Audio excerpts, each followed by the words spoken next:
الحمد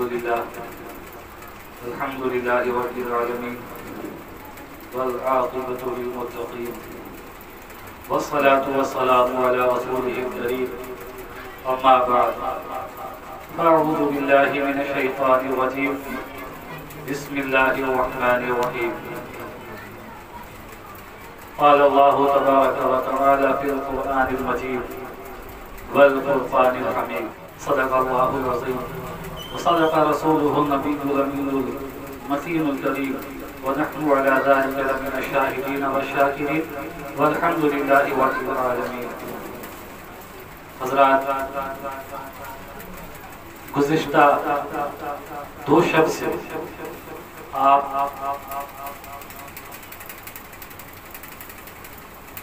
ذکر شہادت کی محفل میں تشریف لا رہی ہیں اور ذکر شہادت سماعت فرما رہی ہیں، اور آج یہ تیسری شب ہے. بڑی خوش نصیبی کی بات ہے ہم سبھی کے لیے کہ اس ذکر خیر میں ہم اور آپ شامل ہوئے. ہم نے اپنا قیمتی وقت، جو کہ عموماً آج کسی کے پاس ہوتا نہیں، اپنے اوقات میں سے ہم نے کچھ وقت کو اللہ اور اللہ کے رسول اور اللہ کے محبوب بندوں کا ذکر سننے کے لیے، سنانے کے لیے نکالا. اللہ تعالی سے دعا ہے کہ ہماری اس کوشش کو اپنی بارگاہ میں قبول فرمائے اور اس ذکر خیر کے صدقے میں ہم سبھی کو سعادت دارین عطا فرمائے. حضرات، میں کچھ عرض کروں. آئیے اس سے پہلے ہم اور آپ سبھی مل کر ایک بار اپنے آقا و مولا کی بارگاہ میں درود و سلام کا نذرانہ پیش کر دیں. بآواز بلند پڑھیں: اللہم صلی علی سیدنا و شفیعنا نبینا و حبیبنا و مولانا محمد بارک وسلم. صلو علیہ صلاۃ و سلام علیک یا رسول اللہ صلی اللہ تعالی علیہ وسلم. میں نے جس آیت کریمہ کے ٹکڑے کی تلاوت کی ہے، اللہ رب العزت ارشاد فرماتا ہے کہ محمد صلی اللہ تعالی علیہ وسلم اللہ کے رسول ہیں اور ان کے ساتھی، ان کے صحابی کافروں پر سخت ہیں اور آپس میں بڑے نرم دل ہیں. اور مفسرین بیان فرماتے ہیں کہ یہ آیت، اس میں مراد جو ہے سیدنا عمر فاروق اعظم رضی اللہ تعالیٰ عنہ کی ذات مبارکہ ہے. اس سے مراد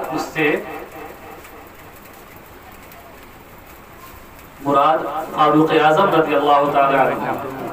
اور آج یہی میرا عنوان ہے کہ میں چند لمحے آپ کی بابرکت ذات پر کچھ کہنے کی سعادت حاصل کروں.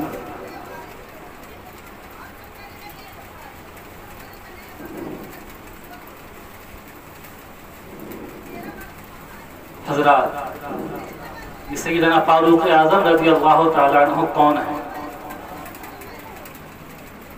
آپ کی ذات، آپ کی شان کیا کہنا. آج ہم جن کا ذکر کرنے اور سننے کے لیے اکٹھا ہوئے ہیں وہ کون ہیں؟ وہ امیر المؤمنین ہیں، مراد قلب رسول ہیں، داماد علی المرتضی بھی ہیں، فاتح بیت المقدس بھی ہیں، حاکم عناصر اربع بھی ہیں، شہید ممبر و محراب رسول بھی ہیں، انتخاب رب العالمین ہیں، وزیر پیغمبر ہیں، وکیل ام المؤمنین ہیں، فاتح قیصر و کسریٰ ہیں، میدان عدالت کے نیر تاباں ہیں، خلیفہ دوم ہیں، جنہیں ہم اور آپ فاروق اعظم رضی اللہ تعالیٰ عنہ کے نام سے جانتے اور پہچانتے ہیں۔ یوں تو تمام صحابہ کی شان بڑی اعلیٰ ہے، تمام صحابہ بہادر ہیں، تمام صحابہ شجاع ہیں، تمام صحابہ حق کے علم بردار ہیں، تمام صحابہ منصف و عادل ہیں، مگر جب سیدنا فاروق اعظم کی بات ہوتی ہے تو آپ تمام صحابہ میں الگ نظر آتے ہیں۔ آپ کی شان، آپ کی ذات ان تمام چیزوں میں اوروں سے بڑی آگے نظر آتی ہے، اور اللہ نے آپ کو وہ شان عطا کی کہ جب آپ زمانہ جاہلیت میں تھے تب بھی چاہے وہ شہ سواری کا میدان ہو یا علم اور دانش مندی کا میدان ہو، فہم و فراست کا میدان ہو، شجاعت کا میدان ہو یا بہادری کا میدان ہو، آپ ہر میدان میں سب سے آگے نظر آتے تھے، آپ کا کوئی مد مقابل نظر نہیں آتا تھا۔ اور جب آپ کو دولت ایمان ملی، آپ جب اسلام میں آئے تو آپ کی شان اور عرفہ و اعلیٰ ہو گئی، آپ کی شان اور بلند و بالا ہو گئی، اور اللہ کے رسول صلی اللہ تعالی علیہ وسلم کی اس یار کی شان اتنی بلند و بالا ہو گئی کہ پہلے تو انسان ڈرا کرتے تھے، انسان پر آپ کا رعب و دبدبہ تھا ہی، اور جب آپ ایمان لائے تو انسان حضور علیہ السلام فرماتے ہیں کہ عمر جس راستے پر چلتا ہے شیطان اس راستے کو بدل دیتا ہے، شیطان اس راستے سے بھاگ جاتا ہے۔ یہ شان آپ کی ہو گئی۔ اور میرے عزیز ساتھیوں، حضور علیہ السلام کا یہ در امتیاز ہے، آپ کی یہ شان ہے کہ جس کے اندر آپ نے جو وصف پایا آپ نے اس کو اس وصف میں کمال تک پہنچا دیا۔ حضرت صدیق اکبر کو، ابو بکر کو صداقت کا علمبردار بنا دیا، آپ کو عدالت کا علمبردار بنا دیا، حضرت عثمان غنی کو سخاوت کا تاجدار بنا دیا، حضرت علی کو مولائے کائنات بنا دیا۔ یعنی جس کے اندر جو وصف آپ نے پایا اس کو اس وصف کے معراج تک پہنچا دیا۔ یہ حضور کی شان ہے، اور آپ کے اندر شجاعت و بہادری، دلیری و جواں مردی، فہم و فراست، عدل و انصاف، یہ تمام چیزیں کوٹ کوٹ کر بھری ہوئی تھی۔ جلال فاروقی کو کون نہیں جانتا، آپ کے تیور سے کون واقف نہیں ہے۔ جب ایک واقعہ یاد آ گیا کہ ایک شرابی راستے سے جا رہا تھا اور اس نے شراب کی بوتل ہاتھ میں تھام رکھی تھی اور سامنے سے فاروق اعظم آ رہے تھے، تو وہ کانپ گیا کہ عمر آ رہے ہیں، اب کیا ہوگا۔ وہ دل ہی دل میں دعا کرنے لگا کہ میرے مولا عمر کے غصے، عمر کے جلال سے بچا۔ اور فاروق اعظم جب اس کے سامنے آئے اور انہوں نے سلام کیا تو کانپتے ہوئے اس نے جواب دیا، اور پھر فاروق اعظم آگے گزر گئے۔ تب اس نے سوچا کہ کیا بات ہے، حضرت عمر کی نظر تو بڑی تیز ہے، پھر آج انہوں نے میری بوتل میں جو شراب ہے اس کو کیوں نہیں دیکھا۔ آپ کی نظر تو بڑی دور تک دیکھ لیتی ہے، مگر جب اس نے خود اپنی بوتل کی طرف دیکھا تو اس نے دیکھا کہ اس کی بوتل میں شراب کی بجائے دودھ تھا۔ اس کی بوتل میں شراب کی بجائے دودھ تھا۔ وہ خود سے کہنے لگا کہ یا اللہ یہ کیا ماجرا ہو گیا، میں نے تو بوتل میں شراب ڈالی تھی، اس میں دودھ کہاں سے آ گیا۔ غیب سے آواز آتی ہے کہ اے بندے کیا آواز آتی ہے کہ اے بندے تو زمین پر عمر کے غصے کا خیال کرتا ہے، ہم آسمان پر عمر کے غصے کا خیال کرتے ہیں۔ تو عمر کے غصے سے ڈر رہا تھا، اسی لیے ہم نے تیری شراب کو دودھ میں تبدیل فرما دیا۔ کیوں؟ کیونکہ آپ کا غصہ حق کے لیے ہوتا تھا۔ ذرہ برابر بھی آپ اس بات کو برداشت اور گوارا نہیں کرتے تھے کہ کوئی حضور کی شریعت سے ہٹے، کوئی اسلام سے ذرہ برابر بھی ادھر ادھر ہو، ترنت آپ اپنا کوڑا اٹھا لیتے۔ اور آپ کی زوجہ محترمہ فرماتی ہیں کہ جب آپ گھر میں ہوتے تھے تو گھر کا یہ عالم ہوتا تھا کہ سانس بھی سوچ سمجھ کر لیا جاتا تھا۔ مانے جب آپ گھر میں ہوں تو بڑا آسان ہوتا تھا پہچاننا کہ فاروق اعظم اس وقت گھر میں ہیں، کیونکہ گھر کا ماحول ہی بڑا بدلا ہوا ہوتا تھا۔ اور یہی حالت مسجد کی ہوتی تھی، جب آپ مسجد میں ہوتے تھے تو لوگ جان جاتے تھے کہ اس وقت آپ مسجد میں ہیں۔ کیوں؟ ذکر تو لوگ اللہ کا کرتے تھے، مگر فاروق اعظم کے چہرے پر بھی نظر ہوتی تھی کہ سامنے فاروق اعظم ہے۔ یہ آپ کی شان ہے کہ گھر میں ہوتے تھے تو بھی لوگ سمجھ جاتے تھے کہ آپ گھر میں ہیں، مسجد میں ہوتے تھے تو بھی لوگ سمجھ جاتے تھے کہ مسجد میں ہیں، کہیں راستے پر ہوں، کہیں بازار میں ہوں، غرض جہاں کہیں بھی ہوں، آپ کا روب و دبدبہ یہ تھا کہ لوگ جان جاتے تھے کہ عمر اس راستے سے گزر رہے ہیں۔ یہ آپ کی شان ہے، یہ آپ کا روب و دبدبہ، یہ آپ کا جلال تھا۔ ایک دفعہ کا واقعہ ہے کہ ایک کھیل دکھانے والی عورت کھیل دکھا رہی تھی اور اس وقت پردے کے احکامات نازل نہیں ہوئے تھے۔ وہ کھیل دکھا رہی تھی اور حضور سرور عالم اپنی زوجہ محترمہ سیدہ عائشہ صدیقہ رضی اللہ تعالیٰ عنہا کے ساتھ گزر رہے تھے۔ تو سیدہ عائشہ نے کہا کہ یا رسول اللہ میں بھی دیکھنا چاہتی ہوں۔ تو آپ ٹھہر گئے تو ماں عائشہ رضی اللہ تعالیٰ عنہ جو ہے انہوں نے اپنی ٹھوٹی حضور کے کندھے مبارک پر رکھ دیا اور آپ بھی دیکھنے لگی۔ اسی دوران ایک شور برپا ہوا، بھاگو بھاگو بھاگو۔ کسی کو کچھ سمجھ نہیں آیا کہ آخر معاملہ کیا ہے۔ تو پتا چلا کہ عمر آ رہے ہیں۔ جب لوگوں نے عمر کا نام سنا کہ عمر آ رہے ہیں تو جس کو جہاں راستہ ملا لوگ بھاگ پڑے۔ غرض کی وہ عورت جو کھیل دکھا رہی تھی اس نے بھی اتنی مہلت کو غنیمت نہ جانا کہ وہ اپنے سامان کو سمیٹے، وہ اپنے سامان کو ہی چھوڑ کر بھاگ پڑی کہ عمر آ گئی۔ تو حضرت صدیقہ رضی اللہ تعالیٰ عنہ فرماتی ہیں کہ یا رسول اللہ عمر آ رہے ہیں، چلیے ہم لوگ بھی بھاگتے ہیں۔ عمر آ گئے، ہم بھی بھاگتے ہیں۔ تو حضور نے فرمایا عائشہ ہم کیوں بھاگیں؟ سارا فیض تو ادھر کا ہی ہے، ہمیں بھاگنے کی کیا ضرورت ہے؟ سارا میدان چند لمحوں میں خالی ہو گیا۔ اور جب فاروق اعظم آتے ہیں اور جب آپ نے دیکھا کہ حضور بھی کھڑے ہیں تو آپ کانپنے لگے اور عرض کرنے لگے کہ یا رسول اللہ میں نے انہیں نہیں بھگایا، یا رسول اللہ یہ میری غلطی نہیں ہے، میں نے انہیں کچھ نہیں کیا، میں نے انہیں نہیں بھگایا۔ تو حضور مسکراتے ہیں اور فرماتے ہیں کہ اے عمر اللہ نے تمہیں وہ روب عطا فرمایا ہے جو اللہ نبیوں کو عطا کرتا ہے۔ اللہ نے تمہیں وہ روب اور دبدبہ عطا فرمایا ہے جو اللہ نبیوں کو عطا فرماتا ہے۔ اور پھر میرے آقا نے فرمایا کہ اگر میرے بعد کوئی نبی ہوتا تو عمر ابن خطاب ہوتا، اگر میرے بعد نبوت کا تاج کسی کے سر پہ سجتا تو وہ عمر کے سر پہ سجتا۔ یہ آپ کی شان ہے۔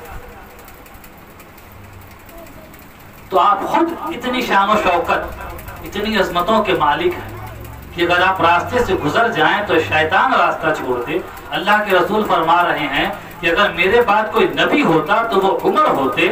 اللہ کے رسول فرماتے ہیں کہ جس نے عمر سے دشمنی کی اس نے مجھ سے دشمنی کی، اور جس نے عمر سے محبت کی اس نے مجھ سے محبت کی۔ حضور فرماتے ہیں کہ عمر اہل جنت کے چراغ ہیں۔ حضور فرماتے ہیں کہ اے لوگوں جب تم نیکوں کا تذکرہ کیا کرو، متقیوں کا تذکرہ کیا کرو تو میرے عمر کا بھی ذکر کر لیا کرو، میرے عمر کو بھی یاد کر لیا کرو۔ ایسا نہ کرو کہ نیکوں کا چرچا ہو اور میرے عمر کی بات نہ ہو، متقیوں کا چرچا ہو اور میرے عمر کی بات نہ ہو، پرہیزگاروں کی بات ہو اور میرے عمر کی بات نہ ہو۔ ایسا نہ کرنا، بلکہ جب صالحین کا ذکر کیا کرو تو میرے عمر کو بھی یاد کر لیا کرو۔ اور آپ کی شان کیا کہنا، آپ کی شان تو یہ شان ہے کہ جب تک باحیات رہے حضور کے در کے ارد گرد گھومتے رہے، آپ کی چوکھٹ پہ رہے، حضور کی صحبت میں رہے، اور بعد وفات بھی حضور کے پہلو میں آرام فرما ہے۔ اور آپ کی شان تو یہ ہے کہ جب اٹھیں گے تو اس شان کے ساتھ میدان محشر میں جائیں گے کہ دائیں ہاتھ میں حضور، دائیں ہاتھ میں سید صدیق اکبر کا ہاتھ ہوگا، بائیں حضرت میں آپ کا یعنی فاروق اعظم کا ہاتھ ہوگا۔ اس شان کے ساتھ یہ تینوں یار میدان محشر میں جائیں گے۔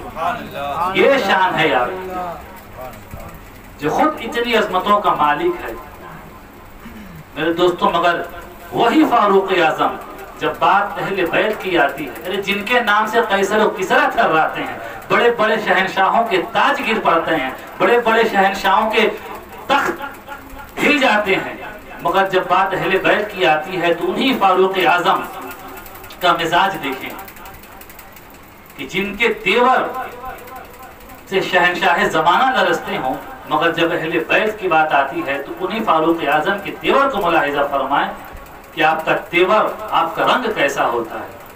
آپ کی خلافت کا زمانہ ہے، فتوحات کا سلسلہ جاری ہے، بڑے بڑے لوگ، ملکوں کے سفیر، وزراء آتے ہیں آپ کی بارگاہ میں، میٹنگ ہوتی ہے، گورنر آ رہے ہیں۔ یہ خلافت کوئی معمولی کام نہیں نہ ہے، روزانہ ایک سے ایک لوگ، ایک سے ایک بڑھ کر لوگ آ رہے ہیں، کہیں کے حاکم آ رہے ہیں، کہیں کے گورنر آ رہے ہیں، کہیں کے سفیر آ رہے ہیں، اور آپ سے میٹنگ جاری ہے۔ ایک دن میٹنگ ہو رہی تھی اور آپ کے صاحبزادے حضرت عبداللہ تشریف لاتے ہیں اور عرض کرتے ہیں کہ ابا جان، اے امیر المؤمنین، میں آپ سے ملنا چاہتا ہوں۔ آپ نے فرمایا کہ رکو، ابھی میں بزی ہوں، ایک کام کرو، دروازے پر کھڑے ہو جاؤ اور کھڑے ہو کر انتظار کرو، اور ایک کام یہ کرنا کہ کسی کو آنے مت دینا، ابھی میٹنگ چل رہی ہے، کسی کو آنے مت دینا۔ آپ دروازے پر کھڑے ہو کر پہرا دینے لگے اور اندر میٹنگ جاری ہے، اور باہر کا معاملہ یہ ہے کہ حضرت حسن رضی اللہ تعالیٰ عنہ کسی کام سے آتے ہیں۔ جب آپ آئے تو آپ نے فرمایا کہ میں امیر المؤمنین سے ملنا چاہتا ہوں۔ انہوں نے فرمایا کہ ابا جان، امیر المؤمنین ابھی میٹنگ ہے، میں بزی ہیں، میں بھی ان سے ملنے کے لیے آیا تھا، مگر انہوں نے مجھے کہا کہ دروازے پر کھڑے رہو، انتظار کرو۔ اور انہوں نے پوچھا کہ اور آپ کے والد صاحب نے کیا کہا؟ تو انہوں نے کہا کہ ابا نے کہا ہے کہ کسی کو اندر جانے مت دینا، مگر اے نبی کے شہزادے، آپ کی مرضی، آپ چاہیں تو انتظار کریں، چاہے تو چاہیں، یہ حکم اوروں کے لیے ہے، میں آپ کو نہیں روک سکتا، اگر آپ چاہیں تو اندر جا سکتے ہیں، ملاقات کر سکتے ہیں۔ مگر حضرت حسن رضی اللہ تعالیٰ عنہ نے جب دیکھا کہ انہوں نے اپنے صاحبزادے کو باہر کھڑا کر رکھا ہے تو آپ وہیں سے واپس ہو گئے اور کہا کہ نہیں، کوئی خاص بات نہیں تھی، میں ظہر کے وقت ان سے مسجد میں ملاقات کر لوں گا، اور آپ واپس ہو جاتے ہیں۔ اور جب میٹنگ ختم ہوتی ہے، آپ باہر تشریف لاتے ہیں تو آپ پوچھتے ہیں کہ یہ بتاؤ کہ باہر کیا معاملہ ہوا، کوئی آیا تھا؟ تو آپ نے فرمایا کہ ہاں اے امیر المؤمنین، والد محترم حضرت حسن رضی اللہ تعالیٰ عنہ آئے تھے۔ جب آپ سنتے ہیں تو چونک جاتے ہیں، حسن آئے تھے تو تم نے کیا کہا؟ تو آپ فرماتے ہیں حضرت عبداللہ کہ میں نے کہا کہ ابا میٹنگ میں بزی ہیں، اسی لیے انہوں نے مجھے بھی روک دیا ہے۔ تو آپ کہتے ہیں کیا تم نے انہیں بھی روک دیا؟ تو آپ ان کے صاحبزادے فرماتے ہیں کہ نہیں، میں نے انہیں نہیں روکا، میں نے تو ان سے کہا تھا کہ آپ جائیں، آپ جا کر ان سے ملاقات کر لیں، مگر انہوں نے کہا کہ نہیں، کوئی ضروری کام نہیں ہے، کوئی خاص بات نہیں ہے، میں ظہر میں ان سے ملاقات کر لوں گا۔ اتنا سنتے ہیں کہ نبی کے شہزادے آئے تھے اور واپس چلے گئے، فوراً اسی وقت دوڑتے ہیں، کاشان اہل بیت پر حاضری دیتے ہیں، حضرت حسن تشریف لاتے ہیں اور فرماتے ہیں کہ امیر المؤمنین، آپ کو آنے کی کیا ضرورت تھی؟ آپ بڑے مصروف ہیں، آپ نے اپنا وقت برباد کیوں کیا؟ میں تو ظہر میں آپ سے مل ہی لیتا، پھر آپ کو آنے کی کیا ضرورت پڑ گئی؟ آپ نے اپنا قیمتی وقت کیوں ضائع کیا؟ آپ نے فرمایا کہ نہیں، سب میں اور آپ میں فرق ہے، آپ کیوں واپس چلے آئے؟ انہوں نے کہا کہ میں اس لیے واپس چلا آیا، میں نے دیکھا کہ آپ اتنے بزی ہیں کہ آپ نے اپنے بیٹے کو باہر کھڑا کر رکھا ہے، اسی لیے میں نے ملنا مناسب نہ سمجھا۔ حضرت عمر طرف جاتے ہیں، کہتے ہیں شہزادے کیا میرے بیٹے کے والد کا نام علی المرتضیٰ ہے؟ میرے بیٹے اور آپ کا کیا مقابلہ؟ کیا میرے بیٹے کے والد کا نام علی ہے؟ کیا میرے بیٹے کی والدہ کا نام فاطمہ ہے؟ کیا میرے بیٹے کے بھائی کا نام حسین ہے؟ کیا میرے بیٹے کی نانی کا نام خدیجۃ الکبریٰ ہے؟ کیا میرے بیٹے کے نانا کا نام محمد مصطفیٰ صلی اللہ علیہ وسلم ہے؟ نہیں، میرے بیٹے اور آپ کا کوئی مقابلہ ہی نہیں۔ اور فرق جذبات، فرق محبت میں اپنا امامہ اتار دیتے ہیں اور اپنے بال کو پکڑ کر کہتے ہیں کہ اے شہزادے، یہ جو عمر کے سر پر بال ہے نا، یہ آپ کے نانا کی برکت سے، سبحان اللہ، آپ میرے بیٹے سے خود کو نہ ملائیں اور مہربانی کر کے دوبارہ ایسا نہ کریں۔ آپ کو جب ملنا ہو آپ یہ نہ دیکھیں کہ عمر کیا کر رہا ہے، عمر کتنا مصروف ہے، آپ کو جب ملنا ہو بے دھڑک چلے آئیں، آپ کسی اور سے خود کو نہ ملائیں۔ میرے بیٹے سے آپ کا کیا مقابلہ؟ وہ غلام کا بیٹا ہے، آپ آقا کے شہزادے ہیں۔ یہ فاروق اعظم کی شان کہ جن کے تیور سے زمانہ تھرراتا تھا، جب بات اہل بیت کی آتی تھی تو آپ کا رنگ یہ ہوتا تھا، بتانا یہ مقصد تھا، دکھانا یہ مقصد تھا کہ جو بھی عظمتیں ہیں، جو بھی شان و شوکت ہے، جو بھی رفعتیں، جو بھی بلندیاں ہیں، اسی گھر سے ہیں۔ امام حسین نے زمانے کو درس دیا کہ اے لوگوں، جو بھی شان ملنی ہے ہمارے گھر سے ملنی ہے، جو بھی عزت ملتی ہے ہمارے گھر سے ملتی ہے، جو بھی بلندی ملتی ہے ہمارے گھر سے ملتی ہے۔ ہمارے گھر کا جو ہو گیا اس کا سکہ زمانے پر چلتا ہے، ہمارے گھر کا جو ہو گیا وہ پوری دنیا پر حکومت کرتا ہے، ہمارے گھر کا جو ہو گیا عمر بن کر پوری دنیا کو ہلا دیتا ہے۔ عمر کو جو کچھ بھی ملا ہے ہمارے در سے ملا ہے۔ یہ زمانے کو درس دینا مقصود تھا۔ اور سیدنا امام حسن اور حسین رضی اللہ تعالیٰ عنہ، ان کی شان، آپ حضرت حسین کو سرور کائنات ایک بار گود میں لیے بیٹھے ہوئے ایک مرتبہ، اور آپ نے صحابہ سے پوچھا ہے صحابہ جانتے ہو یہ کون ہیں؟ کیا تمہیں خبر ہے، کیا تمہیں اس بات کا علم ہے کہ حسین کون ہیں؟ صحابہ نے کہا یا رسول اللہ، اللہ اور اللہ کا رسول جانے کہ حسین کون ہیں۔ تو آپ نے فرمایا کہ حسین میں ہوں اور میں حسین ہوں، الحسین منی وانا من الحسین، حسین مجھ سے ہے اور میں حسین سے ہوں، حسین میں ہوں اور میں حسین ہوں۔ تو کوئی بھلا کیسے پہچان سکتا ہے کہ امام کی ذات کیا ہے، آپ کی شان کیا ہے؟ اور جب کوئی امام حسین کو نہیں پہچان سکتا تو کوئی حضور کو کیا جانے گا کہ حضور کیا ہے؟ یہ شان ہے امام عالی مقام کی، اور یہ شان ہے اہل بیت کرام کی، اہل بیت اطہار کی، تو ان کے مرتبے کو کوئی کیا پا سکے؟ کہ تمام صحابہ جو خود حضور نے فرمایا کہ صحابی کن نجوم فبأیہ مقتدیتم اہتدیتم، کہ میرے تمام صحابہ ستارے ہیں، ستاروں کے مانند ہیں، تم جس کی بھی اقتدا کر لو ہدایت پا جاؤ گے۔ وہ صحابہ اور اہل بیت کا یہ احترام کہ ایک بار حسین رضی اللہ تعالیٰ عنہ کو نماز جنازہ پڑھانے کے لیے بلایا گیا۔ جب آپ نماز جنازہ پڑھانے کے لیے تشریف لے گئے تو جب آپ نے اپنی جوتیوں کو ایک کنارے کھولا ہے اور کھول کر نماز جنازہ پڑھانے آئے ہیں تو آپ کے قدم ناز میں کچھ مٹی لگ گئی، کچھ دھول لگ گئی، اور پھر جب آپ نماز جنازہ پڑھا کر فارغ ہوئے ہیں اور آپ نے اپنی جوتیوں کو پہننا چاہا اور پہننے کے لیے جب اس پر پیر رکھا، اپنے قدم مبارک کو رکھا، تو آپ کی جوتیوں پر بھی کچھ مٹی لگ گئی۔ تو اسی مجمع میں ایک بوڑھے صحابی بھی تھے، ایک ضعیف صحابی بھی تھے۔ جب انہوں نے دیکھا ہے کہ امام کے قدموں میں اور آپ کے نالین میں دھول لگ گئی ہے تو وہ دوڑے ہوئے بھاگے ہوئے آتے ہیں اور اپنے امام کے شملے سے امام کے قدموں کو صاف کرتے ہیں، امام کے قلبوں کو صاف کرتے ہیں اور آپ کی جوتیوں کو صاف کرتے ہیں۔ کس سے؟ رومال سے نہیں، دامن سے نہیں، اپنے امام کے شملے سے۔ اور جانتے ہیں وہ بزرگ صحابی کون تھے؟ وہ سیدنا ابو ہریرہ رضی اللہ تعالیٰ عنہ، سبحان اللہ، جو صحابہ کرام میں محدث ہیں، جو سب سے زیادہ جنہوں نے حدیث روایت کی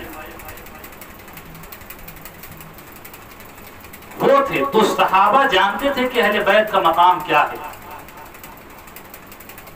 اور اصل میں صحابہ نے ہی اہل بیت سے محبت کا حق ادا کیا ہے۔ صحیح معنوں میں صحابہ نے ہی اہل بیت کی محبت کا حق ادا کیا ہے، انہوں نے ہی صحیح معنوں میں اہل بیت سے محبت کی ہے، اہل بیت کی خدمت کی ہے اور ان سے محبت کا حق ادا کیا ہے۔ میرے دوستوں، یہ صحابہ اور یہ اہل بیت ہیں کہ جہاں صحابہ کی ذات ستاروں کی طرح ہے، وہیں حضور نے فرمایا کہ میری اہل بیت سفینہ نوح کی طرح ہے، جو اس پر سوار ہو گیا وہ ہلاک ہونے سے بچ گیا، اور جو اس پر سوار ہونے سے رہ گیا وہ ہلاک ہو گیا۔ تو کامیاب وہی شخص ہے جس کے دل میں صحابہ کی بھی محبت ہو اور اہل بیت کی بھی محبت ہو۔ کامیاب وہی شخص ہے جس کے دل میں صحابہ کا بھی ادب ہو اور اہل بیت کا بھی ادب ہو۔ کامیاب وہی شخص ہے جس کے دل میں صحابہ کی الفت بھی ہو اور اہل بیت کی الفت بھی ہو۔ آپ دیکھیں نا کہ اللہ نے ہاتھ دو عطا کیے، کیوں؟ ایک ہاتھ میں صحابہ کا دامن ہو، ایک ہاتھ میں اہل بیت کا دامن ہو، لیکن جب بات دل کی آئی تو اللہ نے دل دو نہیں دیے، اللہ نے دل ایک ہی عطا فرمایا۔ کیوں؟ اللہ نے یہ نہیں کیا کہ ایک ہاتھ میں جیسے صحابہ کا دامن ہے، ایک ہاتھ میں اہل بیت کا دامن ہے، تو میں تمہیں دل بھی دو ہی دے دیتا ہوں، ایک دل میں اہل بیت کی محبت رکھو، ایک دل میں صحابہ کی محبت رکھو، نہیں، بلکہ اللہ نے ایک ہی دل عطا فرمایا، اس لیے کہ اسی ایک دل میں صحابہ کی محبت بھی ہو، اسی ایک دل میں اہل بیت کی محبت بھی ہو، اسی ایک دل میں صحابہ کی الفت بھی ہو، اسی ایک دل میں اہل بیت کی الفت بھی ہو، اسی دل میں صحابہ کا عشق بھی ہو، اسی دل میں اہل بیت کا عشق بھی موجے مار رہا ہو۔ اور جب اس ایک دل میں صحابہ اور اہل بیت دونوں کی محبت یکجا ہو جائے تو اسی دل میں ایمان اترتا ہے، سبحان اللہ، سبحان اللہ، پھر اسی دل میں ایمان کا نور جگمگاتا ہے۔ بات جب دل کی آئی تو اللہ نے دل ایک عطا کیا کہ صحابہ اور اہل بیت جدا نہیں ہے، انہیں جدا کرنے کی کوشش نہ کرو، ان دونوں کو ایک ہی دل میں رکھنا ہے۔ اللہ نے ایک ہی دل عطا فرمایا کہ ایسا ہو ہی نہیں سکتا کہ صحابہ کی محبت اور اہل بیت کی محبت دونوں الگ الگ ہو، نہیں، صحابہ کی محبت جہاں ہو اسی دل میں اہل بیت کی محبت بھی ہونی چاہیے، تب وہ انسان کامیاب ہے۔ اور جس دل کے کاسے میں اہل بیت کی محبت کا جام اور صحابہ کی محبت کا جام بھر جائے گا، اسی دل میں ایمان کا جلوہ نازل ہوتا ہے، اسی دل میں ایمان کی چاندنی اترتی ہے، اسی دل میں ایمان کا سورج طلوع ہوتا ہے، اسی دل میں ایمان کا نور جگمگاتا ہے۔ میرے دوستوں، اللہ تعالیٰ سے دعا ہے کہ اللہ ہمیں اور آپ کو صحابہ اور اہل بیت سے محبت کرنے کی توفیق عطا فرمائے۔ اللہ تعالیٰ ہمیں اہل بیت سے ایسی محبت کرنے کی توفیق عطا فرمائے جیسا صحابہ نے کیا تھا، اور صحابہ کی ویسی عزت اور ویسا ادب کرنے کی توفیق عطا فرمائے جیسا اہل بیت نے کیا تھا۔ بس ایک واقعہ سنا کر میں اپنی بات کو ختم کر دوں کہ ایک مرتبہ صحابی رسول حضرت زید بن ثابت جا رہے تھے اور اسی راستے سے حضرت عبداللہ ابن عباس آ رہے تھے۔ جب دونوں کا آمنا سامنا ہوا تو حضرت زید نے فوراً بڑھ کر حضرت عبداللہ ابن عباس کے ہاتھوں کو بوسہ دیا. جب آپ نے بوسہ دیا تو پھر پلٹ کر حضرت عبداللہ ابن عباس نے بھی حضرت زید کے ہاتھوں کو چوما. حضرت زید فوراً فرماتے ہیں اے عبداللہ ابن عباس، میں نے تو آپ کے ہاتھوں کا بوسہ اس لیے لیا کہ آپ میرے نبی کے گھر والے ہیں، آپ اہل بیت میں سے ہیں، مگر آپ یہ بتائیں کہ آپ نے میرے ہاتھوں کو کیوں چوما؟ میں نے تو اس لیے چوما کہ آپ اہل بیت میں سے ہیں. تو حضرت عبداللہ ابن عباس جواب دیتے ہیں کہ اے زید، آپ نے اس لیے چوما کہ میں اہل بیت میں سے ہوں. سنیں، میں نے اس لیے چوما ہے کہ آپ کے پاس میرے مصطفیٰ کی شریعت کا علم ہے، آپ میرے مصطفیٰ کی شریعت کے عالم ہیں، اس لیے میں نے آپ کے ہاتھوں کو بوسہ دیا. تو یہ صحابہ اور اہل بیت میں آپس میں محبت تھی، یہ ان کا آپس میں ادب تھا. اللہ تعالی ہمیں ان دونوں سے ویسی ہی محبت، ان دونوں کا ویسا ہی ادب کرنے کی توفیق عطا فرمائے، اور اس ذکر خیر کے صدقے میں اللہ تعالی ہمیں دونوں جہاں کی نعمتوں سے مالا مال فرمائے، اور ہمیں دنیا میں صحابہ اور اہل بیت کا بنا کر رکھے، ان کی محبت میں ہمیں دنیا سے اٹھائے، اور ہمارا حشر بھی کل قیامت میں انہی کے ساتھ فرمائے. انہی چند باتوں کے ساتھ میں اپنی گفتگو کو ختم کرتا ہوں. وما علینا الا البلاغ المبین.